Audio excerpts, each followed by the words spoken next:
बिस्मिल्लाहिर्रहमानिर्रहीम। अस्सलाम वालेकुम व्यूअर्स। नदीम अहमद हाजिर है क्रिटिक ब्रॉडर्स के एक और एपिसोड के साथ। मेरे साथ कामरान अहमद और आमिर अहमद मौजूद हैं। कामरान, आप कैसे हैं? आमिर, आप कैसे हैं? अल्हम्दुलिल्लाह। जी अल्लाह का शुक्र है। अच्छा व्यूअर्स, आप लोगों को पता है कि कल एक मच अवेटेड जो है वो फाइनल हम विटनेस करने जा रहे हैं पाकिस्तान में। तो पता नहीं कितने लोग जो है आपके इसको ईगरली देखेंगे और आपके फॉलो करेंगे। मगर जो क्रिकेट लवर्स हैं अराउंड द वर्ल्ड, वो यकीनन इसको फॉलो करेंगे क्योंकि आईसीसी का एक बड़ा इवेंट है पाकिस्तान के लिए। इसकी सिग्निफिकेंस यूं ज्यादा है कि पाकिस्तान एक होस्ट कंट्री है इस आईसीसी चैंपियंस ट्रॉफी का। मगर अनफॉर्चुनेट ये है कि पाकिस्तान फाइनल में नहीं है, जो कि एक सेटबैक है पाकिस्तानी कौम के लिए यकीनन। मगर जो फाइनल है वो भी जो है ना पाकिस्तान से बाहर हो रहा है।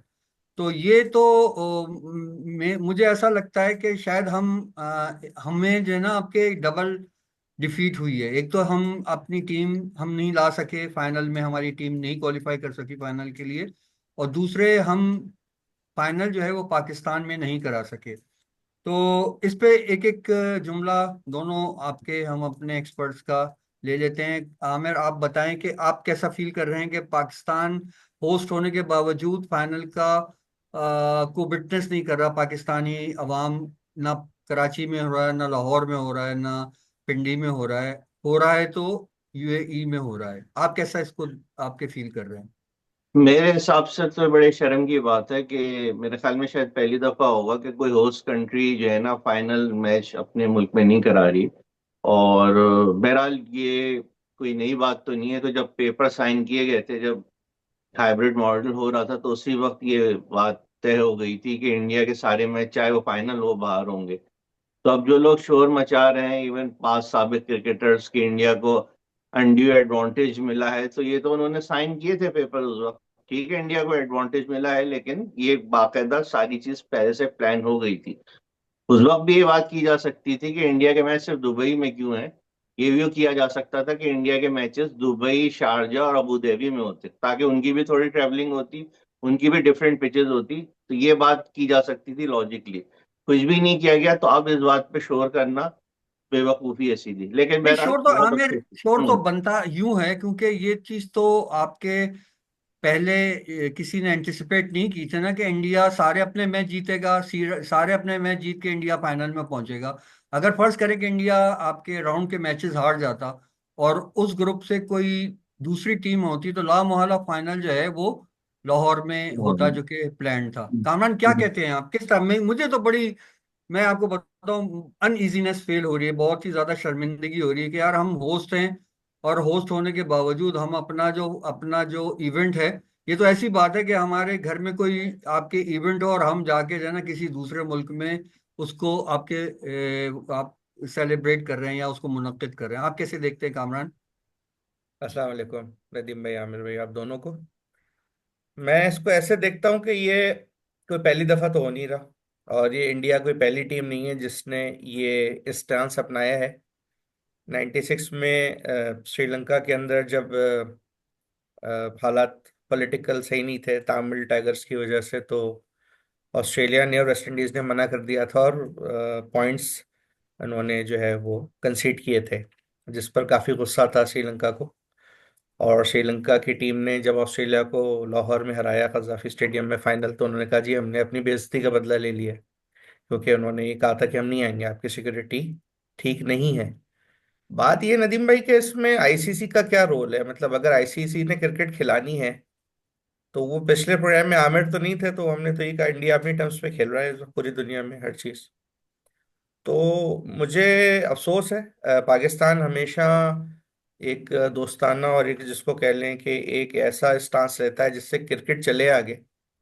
लेकिन अनफॉर्चुनेटली इंडिया का नहीं था। हालांकि सारी टीमें होकर जा चुकी हैं, England I, Australia I, south Africa I, सारी टीमें होकर गई हैं बड़ी। और अल्हम्दुलिल्लाह सिक्योरिटी के हालात बहुत बेहतर हैं। पाकिस्तान बहुत ज़्यादा, जिसको कह लें, प्रेसिडेंशियल सिक्योरिटी मिलती है प्लेयर्स को, भले वो ऑफ द ग्राउंड हो या ऑन द ग्राउंड हो। तो मैं तो इसमें ये समझता हूँ कि एक हठधर्मी है और अफसोस की बात है। हम लोग जो हैं वो इस जी आमिर। इसमें मैं क्या बात ऐड करता चलूंगा, जब ये बात की जो रही थी, जब हाइब्रिड मॉडल नहीं डिसाइड हुआ था, तो ये बात हो रही थी कि अभी सारी टीमें आ रही हैं, हर बड़ी टीम आ रही है, तो आपको आने में क्या मसला है। तो उन्होंने कहा कि बाकी टीमों के साथ जो मसला हो, मतलब सिक्योरिटी की बात हम नहीं कर रहे, पाकिस्तान और इंडिया की जंगें हुई हैं। अब जब बात इस पे आ जाती है तो बात ही खत्म हो जाती है। कहेंगे ऑस्ट्रेलिया और पाकिस्तान की जंग नहीं हुई, इंग्लैंड पाकिस्तान की जंग नहीं हुई, पाकिस्तान इंडिया इंडिया की पाकिस्तान जंग की हुई जंग है, हुई। और डीपी वर्ल्ड के शो में वसीम अकरम, वकार यूनुस के साथ अजय जडेजा, रवि शास्त्री, सुनील गावस्कर बैठे सब ठट्टे मार रहे हैं। देखें, तो वो एक वो लेम सा एक्सक्यूज देखें, है प्लेयर्स सीधी के सीधी दरमियान बात। तो कभी भी कुछ नहीं होता, बोर्ड्स के हम्म। दरमियान होता है। हमारा बोर्ड वीक है, जैसे हमारी गवर्नमेंट वीक है वैसे हमारा बोर्ड वीक है। तो जब आप वीक होते हैं तो आप टर्म्स डिक्टेट नहीं कर सकते। और सही। मुझे बड़े अफसोस के साथ कहना पड़ता है कि हम होस्ट होते हुए भी हम होस्ट नहीं रहे, हम घोस्ट बन गए बल्कि। इसमें एक और बात जो मैं महसूस कर रहा हूँ कि देखें, बात ये होती है जब कोई चीज हो रही है उसी वक्त बोलना चाहिए ना। अब दूसरे बोर्ड सपोर्ट क्यों नहीं करते? इसलिए कि इंडिया आईपीएल के थ्रू ना सिर्फ प्लेयर्स को बल्कि बोर्ड्स को भी अच्छा खासा पैसा देता है। इसी वजह से बोर्ड्स कुछ नहीं बोलते। साबिक प्लेयर चाहे माइक आर्थरटन हो, नासिर हुसैन हो, उनको गुस्सा है, जो नेचुरल सी बात है। अभी टाइम्स का पार्टिकल देख लें, उन्होंने तो बहुत ही ज्यादा आगे निकल के बात नासिर की है। हुसैन वो वाहिद आदमी है जो हमेशा फेयर बात करता है वो इंग्लैंड बात के अंदर। सही है, लेकिन लेकिन ये प्रॉब्लम ये बात है कि बोर्ड ने नासिर हद तक हुसैन होनी चाहिए। कमर्शियल वो तो रन नहीं करते ना आमिर भाई। अब आप देखें हम्म। कितना हम्म। पैसा इंडिया से मिलता है आईसीसी को, हम्म। तो वो पैसा ही देखा जा रहा है। नदीम भाई, मैं तो इसमें मतलब बस अफसोस कर सकता हूँ कि नहीं, अभी आपके कामरान, अभी मेरी और आमिर की बात हो रही थी आपके ऑफ द रिकॉर्ड, अपना ऑफ लाइन बात हो रही थी, जब आमिर को मैंने बताया कि आज शाम में प्रोग्राम रिकॉर्ड करना है, तो हम दोनों ऐसे ही इनफॉर्मली चैट कर रहे थे आईसीसी के रोल के बारे में। तो आईसीसी, मैं आमिर को ये कह रहा था कि यार पहले तो मुझे याद है कि जो कंट्रीज थी वो बायलैटरल सीरीज अपनी खुद, एक बोर्ड दूसरी बोर्ड से जो है आपके रिक्वेस्ट करता था कि हम आपके साथ खेलना चाहते हैं, और हम आपको जो है ना, आप हम 3 टेस्ट की सीरीज खेलना चाहते हैं, और आपके उसमें एक 2 वनडे होंगे और हम आएंगे आपके पास। तो अब आई डोंट नो उस वक्त आईसीसी का इसमें क्या रोल था। अब तो आईसीसी पूरा कैलेंडर जो है आपके साल का देता है। इसका मतलब ये है कि सारे बोर्ड्स आईसीसी की जो कैलेंडर जो वो इशू करता है at the in the first week of every year, तो वो फॉलो करते हैं, और हर बोर्ड को पता होता है कि उसका जो है ना अब नेक्स्ट जो है आपके क्या है, which is good, I think आपकी अच्छी चीज है। मगर इसको एक ही एक ही कंट्री के लिए मतलब एक फैसिलिटेशन में रखना। आप मैं उसका इंटरव्यू सुन रहा था आपके मिलर का, सेमीफाइनल हारने के बाद साउथ अफ्रीका, तो मिलर ने एक बात कही और जो कि फेयर थी कि we have to travel a lot. और ये जो है ना मुझे अनफेयर लगता है कि जब हम वहां जाके पहुंचे हैं, हम रहे हैं, और उसके बाद 4 बजे पहुंचे और 7 बजे हमारी फिर फ्लाइट थी, we have to flown back to आपके पाकिस्तान। तो वो टीमें जो है ना एग्जॉस्ट हो गई, उनके प्लेयर एग्जॉस्ट हो गए, और ये तो मैं समझता हूँ लेवल प्लेइंग फील्ड नहीं है। अगर आपने लेवल प्लेइंग फील्ड रखनी है, दूसरों के साथ भी वही करना है जो आपके साथ हो रहा है, तो तब तो चलें ठीक है, फेयर होता है। वरना तो मेरे ख्याल से आईसीसी जो है ना कम्प्लीटली इस मामले में बिल्कुल मुझे एक बेबस नजर आती है कि जो है ना वो कभी भी अपनी टर्म्स को आपके डिक्टेट नहीं कर पाती इंडिया के साथ। चलें। मेरे ख्याल में आईसीसी दुनिया के स्पोर्ट्स सेक्शन में सबसे कमजोर तरीन बॉडी है। आप फीफा को देख लें, बहुत स्ट्रांग है। कोई भी जो फीफा के डिसीजन होते हैं किसी कंट्री के इन्फ्लुएंस नहीं होते। बात ये कि मैं, जैसे मैंने पहले कहा कि ये बात की जा सकती थी, ठीक है अगर आप खेल रहे हैं यूएई में, तो why not play in Abu Dhabi and Sharjah also, ताकि इनकी भी थोड़ी ट्रेवलिंग होती इनकी। लेकिन चूंकि इंडिया शारजा में नहीं खेलना चाहता, वो समझता है कि शारजा में वो खेल के हार जाएगा, इसलिए शारजाह को तो बिल्कुल ही खत्म कर देता है। तो बहरहाल इतना तो बात की जा सकती थी ना, लेकिन बात नहीं की गई। मैं यही कह रहा हूं, किसी बोर्ड ने बात नहीं की। चले पाकिस्तान होस्ट था, बाकी जो ये Australia, New Zealand, West Indies, south Africa है, इंग्लैंड है, इन्होंने क्यों नहीं बात की थी उस वक्त? उस वक्त बात करते कि भाई ठीक है, इनकी भी थोड़ी ट्रैवलिंग हो, इनके भी वेन्यूज चेंज हो। तो ये पहले होने वाली बातें थी सारी। हाँ यकीनी ये बात। सिमिलर वही सिचुएशन है। अगर आपने अमेरिका में जो T20 का वर्ल्ड कप हुआ था, उसमें भी जो ट्रैवलिंग और शेड्यूल था वो पथेटिक था, और जो बिल्कुल। फ्लाइट्स थी वो काफी। खैर बहरहाल पॉइंट ये है कि अब हम देखें, वेस्ट इंडीज का बोर्ड तो बहुत कमजोर हो चुका है। बोर्ड जो पावरफुल बचे हैं वो दो ही हैं बेसिकली, ऑस्ट्रेलिया और इंग्लैंड। हम्म। ऑस्ट्रेलिया और इंग्लैंड का। और हमारा हम्म। तो बोर्ड समझ लें, जब से हमारी क्रिकेट बंद हुई थी, वो श्रीलंका के इंसिडेंट के बाद जो लाहौर में हमला हुआ था, और वो बाकायदा एक उस पे हमारा एक बैकआउट ही हो गया सोशल, आप समझ लें। हालांकि इस तरह के इंसिडेंट और भी इंडिया में भी हुए हैं। मैच हो रहा था, मैच के बाद धमाका हुआ है, उनकी टीम हम्म। नहीं गई। देखें, वही वाली बात आती है, पावरफुल कौन है मेन? पावर नहीं है, पैसे के पीछे हैं, इनको पैसा चाहिए होता है, ये घुटने टेक देते हैं अपने। तो अनफॉर्चुनेट है बहुत। हम देखें, मगर कामरान मैं इसमें कॉम्प्रोमाइज एक होता बात अर्ज है करूंगा। जब जब आप लेवल प्लेइंग फील्ड की बात कर रहे हैं। बिल्कुल सही कह रहे हैं, कॉम्प्रोमाइज होता है जब दोनों पार्टीज इक्वली पावरफुल हों। हम पावरफुल ही नहीं है, तो हमें अपनी क्रिकेट चलाने के लिए पैसा चले चाहिए। चले एक लम्हे के लिए हम ये अस्यूम कर लेते हैं कि बोर्ड्स जो है ना आपके इतने पावरफुल नहीं है, मगर जो आपके जो लोग क्रिकेट पे लिखते हैं, जो लोग क्रिकेट को समझते हैं, जो लोग क्रिकेट एज ए स्पोर्ट्स जो हो जिसको फॉलो करते हैं, उनका, और मैं समझता हूँ कि the people around the world should take this issue on the priority काफी बेसिस लिखा के गया है व्हाट नदीम इज भाई। हैपनिंग। नदीम भाई मैं काफी। मतलब मैं तो कहता हूँ कि for the good of the for the good of the cricket in future, आप इस चीज को, इस इशू को हाईलाइट तो करें ना। आप इस इशू को बिल्कुल ही ऐसा एज गिवन ले लिया, आपने ले लिया गिवन है कि बस ठीक है, इंडिया अगर ये करेगा तो बस हमें इसको जो है ना आपके वो करना है।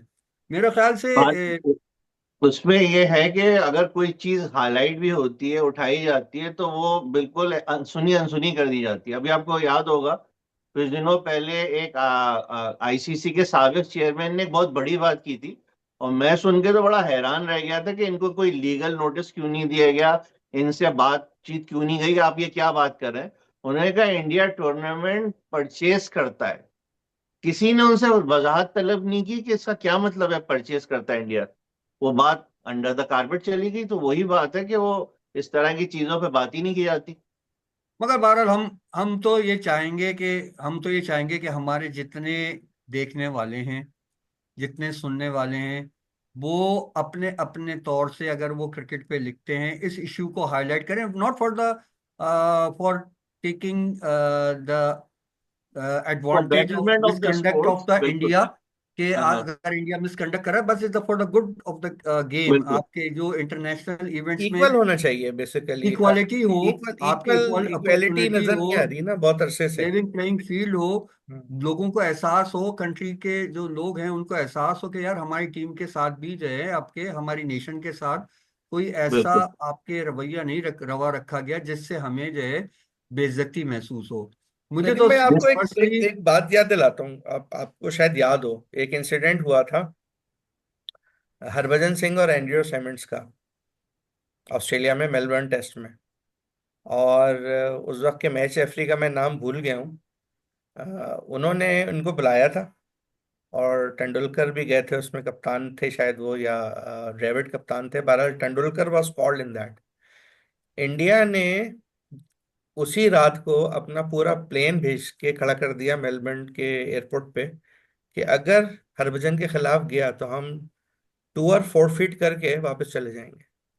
और ये खब उन्होंने प्रेशराइज किया, और फैसला जो है वो इंडिया के हक में आया, टूर खत्म नहीं हुआ।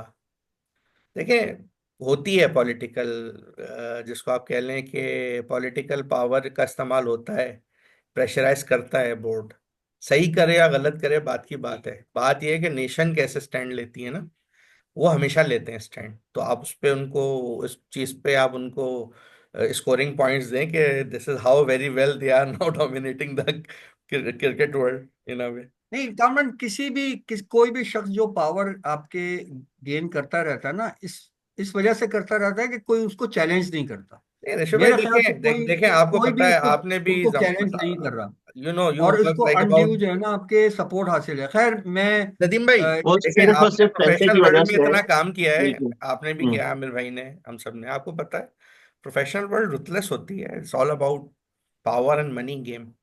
उसमें क्या सही है क्या गलत है वो तो बात की बात है, और हर किसी की सही और गलत के जो नॉर्म्स हैं या उसके जो वो हैं अपने, वो डिफरेंट होते हैं। उस पैमाने कोई चीज मुख्तलिफ है। आपके लिए लेकिन गलत आप हो। ये देखें, ये चीज दूसरे स्पोर्ट्स में क्यों नहीं होती? दूसरे स्पोर्ट्स में जो गवर्निंग बॉडी होती है, जो टॉप बॉडी होती है, उसी के सब अंडर होते हैं, और किसी को भी अनड्यू फेवर नहीं दिया जाता ना। सिर्फ क्रिकेट में ही क्यों हो रहा है ऐसा? ये तो सवाल होता उठता है ना। है यार आमिर भाई, इसमें भी होता है, आमिर, फीफा के अंदर भी आमिर तुम्हें काफी। याद है पाकिस्तान जो है ना स्क्वाश का बेताज बादशाह था। हम्म। जहांगीर बिल्कुल। खान और जानशेर खान जो है वो आपके दो ऐसे लेजेंड्स थे जिन्होंने दुनिया के किसी भी स्क्वाश प्लेयर को बहुत लंबे अरसे तक, मेरे ख्याल से 15-20 साल तक उन्होंने करीब नहीं, मगर पाकिस्तान ने कभी भी इंटरनेशनल स्क्वाश फेडरेशन में वो हेजेमोनिक रोल नहीं प्ले किया जो कि नहीं, जो हालांकि वो, जहांगीर खान वो हेड भी रहा है उसका। और जहांगीर खान उसका जहांगीर हेड भी रहा खान है ने अभी। उसको ओके। प्रेजाइड किया है, लेकिन कभी भी वहां से, ये बात है वो आपकी। देखें वो हम करते नहीं है वो देखें नदीम भाई, वही वाली बात है ना, जहाँ के ऊपर भी होता ही है कि जैसे हम 87 में ना, जब हम लोग निकाल के लाए थे इंग्लैंड से वर्ल्ड कप, वो पाकिस्तान और इंडिया मिलके निकाल के लेके आए थे। इंडिया ने रिक्वेस्ट की थी पाकिस्तान से, वो बड़ा मशहूर 2 टिकट्स का जो मामला है कि जो 2 टिकट्स नहीं दिए गए थे। उसके बाद पाकिस्तान के साथ मिलके इंडिया ने किया, तो अगर आप उसकी पूरी हिस्ट्री पढ़ें तो पाकिस्तान का बहुत बड़ा रोल है उसके अंदर, और हम इक्वल थे। उन्होंने तो बाकायदा मुकेश इवन हम अंबानी से डोमिनेट करते थे एशियन क्रिकेट इक्वेलिटी थी ना। काउंसिल को, देखें वो जो बिल्कुल। पैसा हमारे पास भी उतना ही था, उनके पास भी उतना ही था, इक्वेलिटी थी, हमने उसको मेंटेन नहीं किया।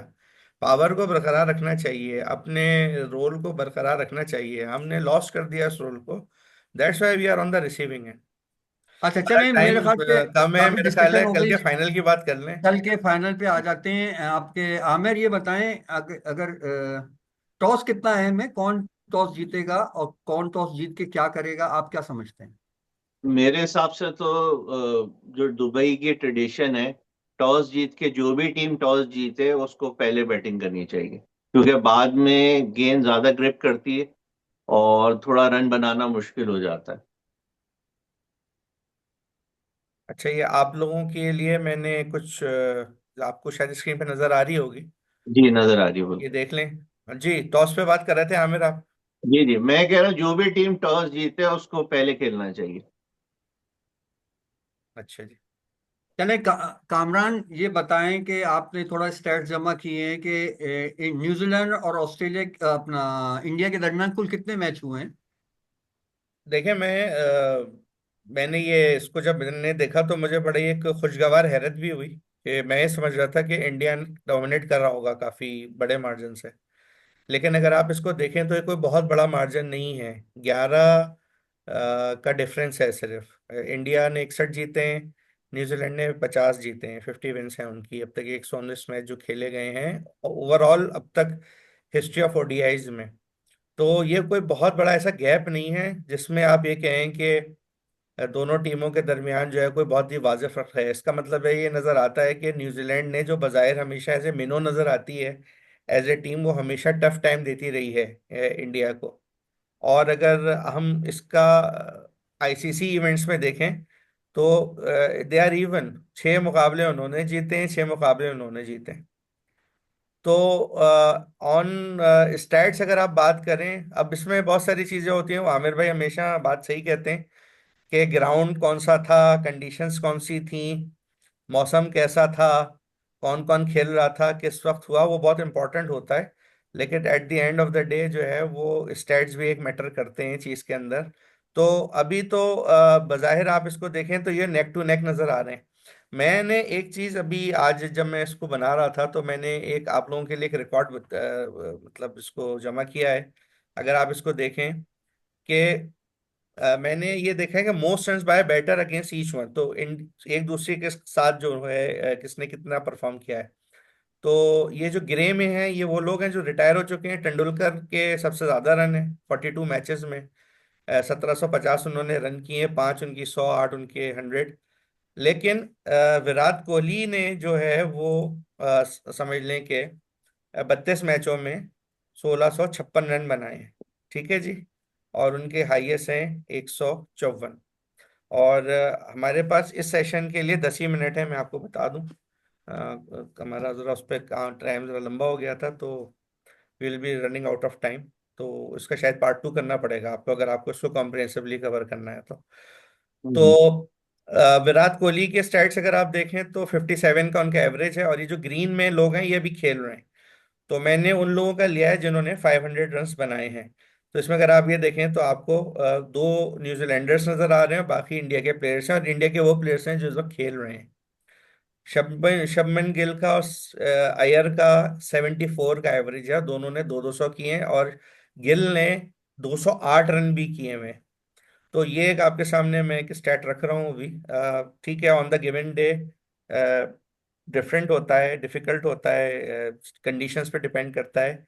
लेकिन ऑन कार्ड अगर आप देखें, स्टैट्स के वाले से बात करें, तो इसमें आपको एक विलियमसन नजर आ रहे हैं, और लेथम है जिनकी भी बहुत अच्छी फॉर्म नहीं लगी हुई, अभी वो पाकिस्तान के खिलाफ ही फॉर्म में आए हैं कुछ। तो ये आप लोगों के लिए है, सबने दो दो चले 50। मैं जो है ना दोनों से एक पूछता हूँ कि जो जो भी एक टीम टॉस जीतेगी और अगर वो बैटिंग करती है या बैटिंग करने की दावत देती है, तो पहली इनिंग जो आपकी खेलेगा उस क्या सेफ स्कोर होगा, आप बताएं, आमिर और कामरान दोनों।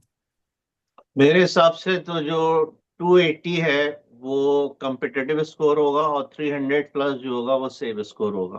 बहुत मुश्किल होता है 300 रन बनाना। लेकिन जैसे आप सेमीफाइनल देखें, एक मौके पे ऑस्ट्रेलिया तकरीबन राइट डायरेक्शन में जा रहा था 300 बनाने के, फिर मैक्सवेल ने अपना जादू दिखाया और नहीं बना सके। तो जो भी टीम पहले खेले वो 300 कोशिश करे 300 बनाने की, बहुत अच्छा स्कोर होगा, सेफ स्कोर मेरे हिसाब से। कामरान। नदीम भाई, अब तक जो पिचेस देखने में आई हैं उसमें तो ऐसे ही लग रहा है, जैसे आमिर भाई कह रहे हैं, मैं एग्री करूंगा। 300 will be a winning score for me, क्योंकि इस वक्त जो अगर इंडिया बैटिंग करता है और इंडिया बना लेता है 280-90 रन भी, तो उसको स्पिनर्स का एज रहेगा। सिमिलरली इनके पास भी हैं। अभी अगर हम क्विकली गो थ्रू कर लें इन स्लाइड्स को, तो हम टीम के ऊपर भी आ जाएंगे। मैं आपको एक चीज दिखाता हूँ। आप हम्म। न्यूजीलैंड का स्क्वाड देखिए। आप न्यूजीलैंड के स्क्वाड में ऑलराउंडर्स देखें, ये सारे वो ऑलराउंडर्स हैं जो उनके टॉप 5 में खेल रहे हैं। हम्म। Rachin Ravindra, Glenn Phillips, Daryl Mitchell, 3 player उनके जो ऑलराउंडर लाए हैं वो उसमें खेल रहे हैं टॉप 5 के हम्म। अंदर। और वो 4 बैटर लाए हैं सिर्फ, जिसमें 2 कीपर हैं। तो आप जरा इनकी टीम कंपोजिशन भी देखिए। मैं बिल्कुल इस बात पे आमिर भाई की 100% मुत्तफिक हूँ कि 300 will not be a good score, but it will be a winning score. Winning score. चलें। तो तो क्विकली ये जरा देख लें, इस पे आप लोग कमेंट दे दें इस पे, अगर आपकी कोई बैटिंग में अगर कुछ है, नहीं तो मैं फिर अगली स्लाइड पे जाऊं बॉलिंग की। मुझे इस फ्लाइट में कामरान, ये बड़ी हैरानगी हो रही है कि रविंद्रा मौजूद नहीं है, पता नहीं उसने कितने मैचेस खेले हैं। आमिर भाई, ये रविंद्रा इसलिए नहीं है कि मैंने इस पे एक बेंचमार्क रखी थी कि मिनिमम 500 रन स्कोर किए हों। तो वो तो इसका मतलब है उसके या तो मैचेस कम होंगे, क्योंकि मैचेस वो कम है, मेरे हिसाब उन्होंने से अभी की इतना प्लेयर है। 500 रन नहीं किए हैं स्कोर अभी, की सिर्फ प्लेयर है इंडिया के वो, खिलाफ, अगर बट वो ही इज अ कल की खेल प्लेयर। गया। जी ही। वो बहुत ही उसमें टैलेंट है, और वो अगर खेल गया तो न्यूजीलैंड की जीत में उसका बहुत बड़ा किरदार जी। होगा। लेकिन इसमें जो अच्छा देखने चलें। वाली बात है वो ये है कि इसमें तकरीबन 4 जो प्लेयर्स हैं, कोहली, शर्मा, गिल और अय्यर, ये टॉप 4 वही हैं जो, और आप इनके एवरेजेस देख लें न्यूजीलैंड जी। के खिलाफ। हम्म। कोहली के चलें। 600 हैं। नदीम भाई, कोई ठीक है कमेंट है या चलें, मैं आगे चलूं? आगे चलें, आगे चलें। अच्छा जी, विकेट्स में देख लें, शुरू में श्रीनाथ और सऊदी रिटायर हो गए, इनकी सबसे ज्यादा विकेट्स हैं। मोहम्मद शमी का एवरेज और स्ट्राइक रेट देख लें, 15 मैचों में 37 विकेटें ली हैं उन्होंने, और उनके बॉलें भी कराई हैं कम। खैर, अब इतना टाइम रहा नहीं, आप लोगों ने आईसीसी के ऊपर बहुत सारी बात कर ली है, अदरवाइज ये जो स्टैट्स थे ये एक बहुत ही डीप एनालिसिस मांग रहे थे, क्योंकि मुझे टाइम लग गया इसको बनाने में। अब हमारे पास टाइम भी कम है, ऐसा कर तीन लेना, थॉट उसको लाइक। पार्ट 2 कर ले, प्रोग्राम के दो हिस्से कर ले। हमारे पास 5 मिनट हैं सिर्फ अभी इसके हाँ, लिए। तो इसको दो हिस्से कर ले, 5 मिनट में तो कवर नहीं हो पाएंगी सारी चीजें। देख लें इसमें नदीम भाई क्या है। चलो कामरान, इसको जल्दी से गो थ्रू करो, फिर कल जो है ना कल आपके वाले इस पे हम। कर लेते हैं जब उसका करेंगे। बहरहाल इसमें मैं आपको ये दिखा रहा हूँ सिर्फ चीज के, ये वो प्लेयर्स हैं ग्रीन में जो कल के मैच में पॉसिबली खेलेंगे, मुझे लगता है सारे ही खेलेंगे। अगेन यहाँ के ऊपर इंडिया को एज नजर आ रहा है, सिवाय इसके कि हेनरी जो है, और डेरिल मिचेल अपने। का रेगुलर बॉलर नहीं है। लेकिन आई मस्ट से कि यहाँ के ऊपर अगर आप शमी का और यादेव का और हेनरी का अगर आप देखें, सरप्राइजिंगली सेटनर के स्टैट्स अगर आप देखें तो आपको 61 का एवरेज और 77 का स्ट्राइक रेट नजर आएगा। लेकिन कप्तान है, कल क्या कर सकते हैं, may be it will be different ball game. अगर आपको और आप ये है देखिए तो कि बता। इसमें ब्रेसवेल मिस है, पिछले मैच में ब्रेसवेल, ब्रेसवेल को बहुत अच्छा, मार इसका के भी दी थी। मैंने इस तरह से हम्म। बनाया है कि मिनिमम जो विकेटों की तादाद हो वो कम से कम 10 हो, तो उनकी विकेटें नहीं है इतनी। Bracewell was not in the तो लिस्ट। इसका मतलब वो अच्छे परफॉर्मिंग इंडिया के परफॉर्मेंस नहीं खिलाफ देते इतनी इंडिया अच्छी के। परफॉर्मेंस नहीं है उनकी। हम्म। हमारे पास 4 मिनट चलो, हैं। ये तो हम दो। ये तो कामरान आमिर, ये तो आपके कल ही पता चलेगा। मैं आपसे एक सवाल करूंगा दोनों से, who will be the surprise player tomorrow? आप कामरान ही बताएं कौन होगा सरप्राइज प्लेयर इंडिया की तरफ से और आपके न्यूजीलैंड की तरफ से। नदीम भाई, मैं तो आपको लास्ट अपने एपिसोड में बता चुका हूँ कि आराम से जीत जाएगा इंडिया। कोई बहुत ज्यादा मुझे नहीं लगता मुश्किल होगी। मैथेटिकल मगर खेल रहे हैं कौन बहुत ज्यादा, और उनको कौन पता है। सरप्राइज प्लेयर होगा?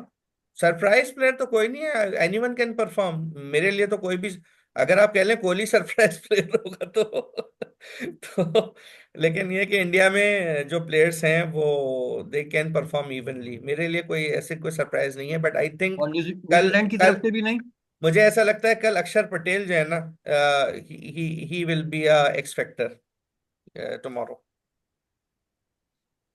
आमिर? न्यूजीलैंड की मेरे तरफ हिसाब से, से सॉरी तो मैं आपको जल्दी से बता हाँ, दूं, न्यूजीलैंड की हाँ, तरफ से कल जो है वो अगेन ग्लेन फिलिप्स जो है ना, he will be, he can be devastating. मेरे हिसाब से जो ड्यू जिन पे है डेरिल मिचेल, अगर वो कल अच्छा खेल गए तो वो भी बहुत एक ऐसे प्लेयर हैं कि जो मैच विनर हैं। बाकी सब तो खेल चुके हैं, अभी तक डेरिल मिचेल की वो परफॉर्मेंस नहीं आई इस ट्रॉफी के अंदर जैसे एक्सपेक्ट की जा रही थी उनसे।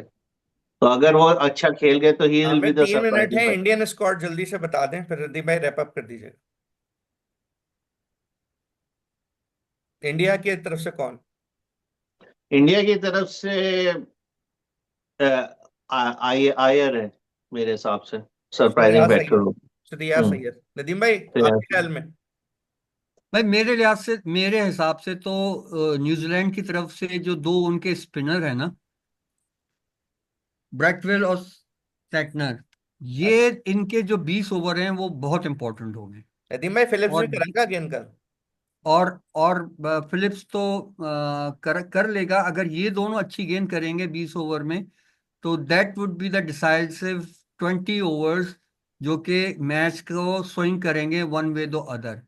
अच्छा, दूसरी चीज ये कि जो बैटिंग में, मेरा अपना ख्याल ये है कि टॉम लेथम और मिचेल्स, अगर इनकी और आपके ये जो इनका जो वो मारता है, क्या नाम है इसका, फिलिप्स। फिलिप्स। फिलिप्स, हम्म। अगर इन्होंने अगर इन्होंने 20 ओवर में या 25 ओवर में इन्होंने 180 रन बना लिए, तो मेरे ख्याल से फिर न्यूजीलैंड जो है ना वो थ्रू हो जाएगा, फिर उसको कुछ करने की नदीम भाई जरूरत पिच पे नहीं। डिपेंड करता है, इतना आसान नहीं होगा मुझे लगता है। ये नहीं, मतलब मुझे लगता है कि ये ऐसे बैटर्स हैं जो हर पिच पे खेल सकते हैं।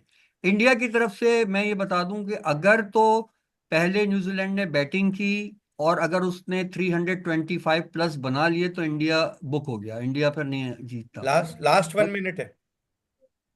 तो ये मेरी एनालिसिस है। अब कल देखते हैं कि क्या होता है। आमिर, आपके last word, who will win, बताएं। मेरे हैं 60 इंडिया, 40 न्यूजीलैंड। कामरान? इंडिया। चले जी, परसेंटेज बहुत बहुत बताएं। शुक्रिया आप दोनों का। इंडिया और फुल परसेंटेज। कितनी परसेंट, 100-0 आपके ख्याल में? इंडिया जीतेगा कल। 60-40 है मेरे हिसाब से, 80-20। न्यूजीलैंड सरप्राइज दे सकता है। 80 इंडिया, 20 न्यूजीलैंड। और मेरी मेरी तरफ से तो इंडिया ही जीतेगा, क्योंकि जैसे भी हालात हो, इंडिया जो है आपके नदीम में वो। फिनिश कर दें इसको। चले जी, बहुत शुक्रिया आप लोगों का। आप लोगों ने बहुत अच्छा एनालिसिस किया। कल इंशाल्लाह मैच के बाद मिलते हैं। आप लोग अपना बहुत ख्याल रखिएगा। अल्लाह हाफिज। अल्लाह हाफिज।